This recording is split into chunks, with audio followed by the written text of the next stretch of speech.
اعوذ باللہ من الشیطان الرجیم بسم اللہ الرحمن الرحیم۔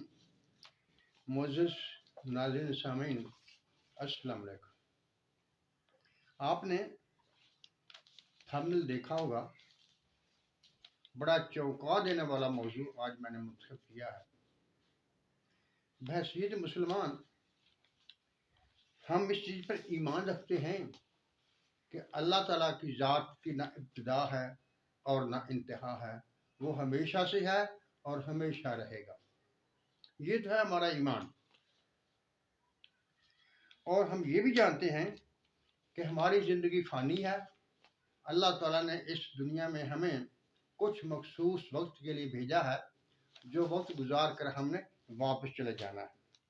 انشاءاللہ تعالیٰ اللہ کرم کرے گا، ہمیں جنت نصیب ہوگی، جنت میں جائیں گے۔ گھر ایمان ہے اللہ تعالیٰ کی ذات پر۔ اب سوال یہ ہے کہ اللہ تعالیٰ ہمیشہ سے ہے، ہمیشہ رہے گا، یہ تو ہمارا ایمان ہے، ہم مانتے ہیں۔ لیکن ہم آج ایمان کو ایک طرف رکھ کے کائنات کے لحاظ سے دیکھیں گے کہ کیا اس کا رزلٹ کیا نکلتے ہے، کیا ہماری سوچ حقیقت پر مبنی ہے، حقائق پر مبنی ہے۔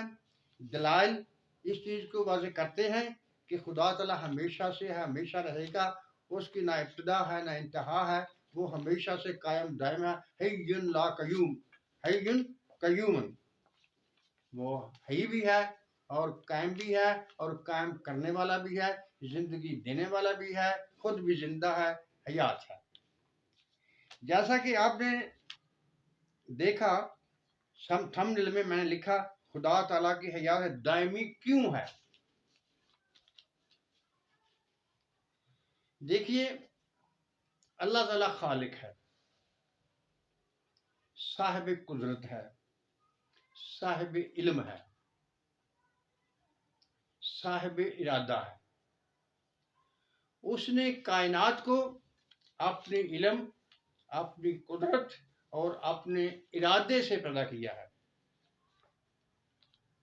لیکن یہ جو کائنات اس نے پیدا کی ہے، جسے ہم زمانہ کہتے ہیں، یہ بدلتے موسم، چھوٹی بڑی ہوتے راتیں اور دن، بدلتے موسم، ان کا اثر ہم پر کیا پڑتا ہے، پہلے یہ دیکھ لیتے ہیں۔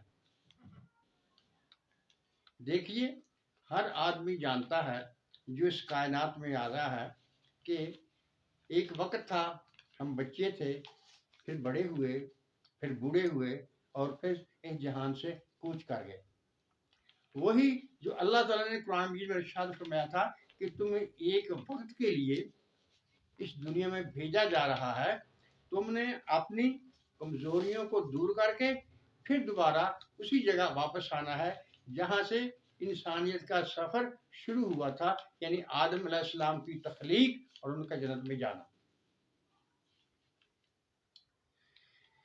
آپ دیکھیں، شجر و حجر، ہر چیز میں یہ ارتقاء کی زندگی پائی جاتی ہے، اور اس کا کنارہ اس کی اعلیٰ سدرۃ المنتہا ہے، جہاں پہنچ کر جبرائیل علیہ السلام نے کہا تھا کہ اگر میں ایک پر برابر بھی آگے بڑھوں گا، ایک بال برابر بھی آگے بڑھوں گا تو میں جل کر راکھ ہو جاؤں گا۔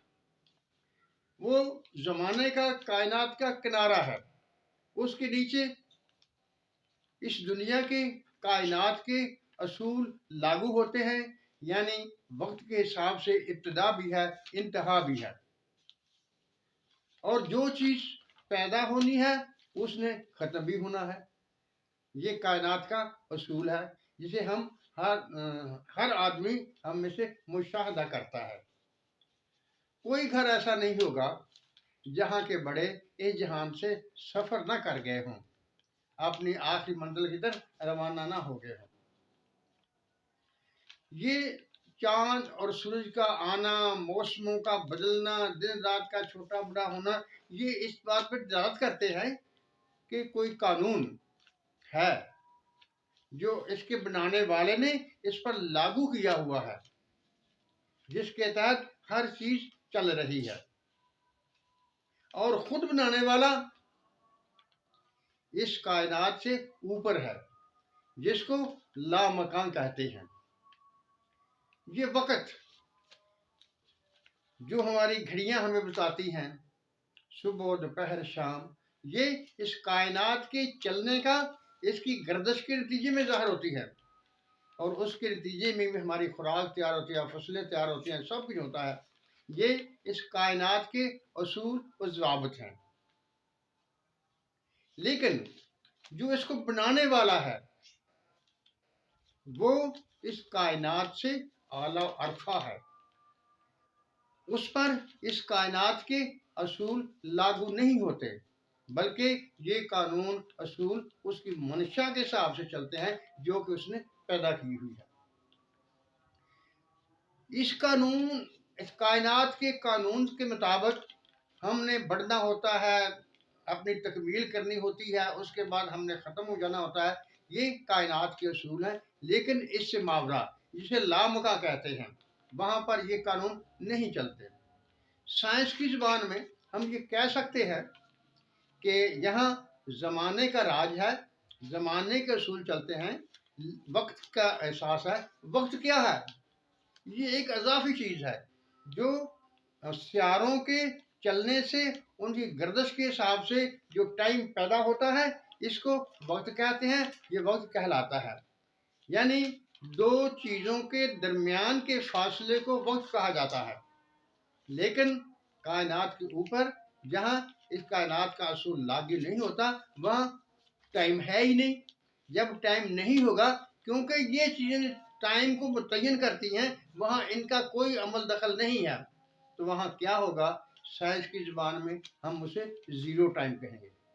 جب وہ زیرو ٹائم ہوگا تو وہاں اس کی نہ ابتدا ہوگی اور نہ انتہا ہوگی۔ جب وہاں پر ابتدا نہیں ہے، انتہا نہیں ہے، تو ہمارا خدا ہمیشہ سے ہے، ہمیشہ رہے گا۔ اس پر کوئی ایسا وقت نہیں آنے والا جب اس کی حیات میں کوئی فرق ہو۔ اس کا زندہ حی و قیوم ہونا اسی طرف اشارہ کرتا ہے کہ یہ جو قانون اس نے کائنات کے لیے بنایا ہوا ہے، یہ اس پر لاگو نہیں ہوتے۔ وہ زیرو ٹائم کی وجہ سے ہمیشہ ہے اور ہمیشہ رہے گا۔ معزز ناظرین، شاید آپ یہ سوچتے ہوں یہ زیرو ٹائم کہاں سے آ گیا؟ دیکھیے، یہ جو وقت ہے ہم دیکھتے ہیں، کبھی رات ہوتی ہے، سورج کا چھپ جانا ہمارے لیے اندھیرا لاتا ہے، سورج کا طلوع ہو جانا ہمارے لیے روشنی لاتا ہے، ہم اسے دن رات کہتے ہیں۔ اور دن رات کے مختلف وقفوں کو گھڑیوں میں صبح دوپہر شام کہا جاتا ہے۔ یعنی ان کی ابتدا بھی ہے، ان کی انتہا بھی ہے، وقت شروع بھی ہوتا ہے، ختم بھی ہوتا ہے۔ کائنات کے موسم آتے بھی ہیں، جاتے بھی ہیں، فصلیں ہم بوتے بھی ہیں، کاٹتے بھی ہیں۔ یہ ایک سرکل چلتا رہتا ہے، اور یہ وقت کائنات کے ان سیاروں، اس کائنات کی بناوٹ کی وجہ سے ہے، جس کا افقی اعلیٰ سدرۃ المنتہا ہے۔ سدرۃ المنتہا سے اوپر وقت کی کوئی ضرورت نہیں ہے، اور نہ وہاں وقت موجود ہے۔ جہاں وقت موجود نہیں ہوگا تو وہ زیرو ٹائم ہی ہوگا۔ اب ایک بات باقی رہی کہ جنتی ہوں گے، کیا ان کی زندگی بھی دائمی ہوگی؟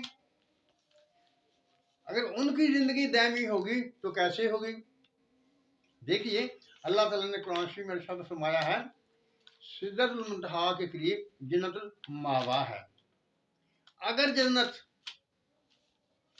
کائنات کے نیچے ہے، سدرۃ المنتہا کے نیچے ہے، تو وقت کا اثر ہوگا۔ اگر جو اللہ تعالیٰ نے جنت ہمارے لیے تیار کی ہے وہ سدرۃ المنتہا سے اوپر ہے، اس پر کائنات کے اصول لاگو نہیں ہوتے، تو وہاں جنتیوں کی زندگی بھی دائمی ہوگی۔ جیسا کہ اللہ قرآن شریف میں کہتا ہے کہ جنتی جنت میں ہمیشہ ہمیشہ رہیں گے۔ سامعین، امید کرتا ہوں کہ میری بات آپ کی سمجھ میں آ گئی ہوگی۔ میں ایک بات کرتے کرتے اور ہم آپ کو بتا دوں، کچھ دیر پہلے میں بھی یہ سوچتا تھا کہ اللہ تعالیٰ کی ذات اس کی نہ کوئی ابتدا ہے نہ انتہا ہے، یہ کیسے ممکن ہے؟ لیکن جب مجھے اس بات کا علم ہوا، میرے علم میں یہ بات آئی کہ کائنات کے وقت ایک اضافی چیز ہے جو مختلف اشیاء کے، مختلف چیزوں کے، مختلف سیاروں کے تو الگ سے پیدا ہوتی ہے، اور اللہ تعالیٰ کی ذات لامکام ہے۔ جہاں یہ چیزیں نہیں ہیں وہاں وقت کا کوئی عمل دخل نہیں ہے۔ تو میرے ذہن میں یہ بالکل صاف طریقے سے ظاہر ہوگا، میرا ایمان پختہ ہو گیا، بالکل صحیح ہے کہ اللہ تعالیٰ کی نہ ابتدا ہے نہ انتہا ہے، وہ پہلے بھی خدا تھا، آج بھی خدا ہے، اور ہمیشہ ہمیشہ تک خدا رہے گا، صاحب قدرت رہے گا، صاحب علم رہے گا، صاحب ارادہ رہے گا۔ معزز ناظرین سامعین، جیسا کہ میں ہمیشہ ہر ویڈیو میں یہ کہتا ہوں، میں کوئی فیصلہ نہیں کرتا، میں صرف کچھ حقائق ایسے آپ کے سامنے بیان کرتا ہوں جس کی مدد سے آپ بھی کچھ سوچ سمجھ کر فیصلہ کر سکتے ہیں، اور وہ ایمان جو آپ سوچ سمجھ کر فیصلہ کر کے اس پر قائم ہوں گے وہ انتہائی پختہ ہوگا، اس پر کسی قسم کا شک اور تردد نہیں ہوگا۔ امید ہے اس ویڈیو کو دیکھنے کے بعد آپ کا ایمان بھی اسی قدر پختہ ہو جائے گا جس قدر کہ میرا ایمان پختہ ہے۔ والسلام، خدا حافظ۔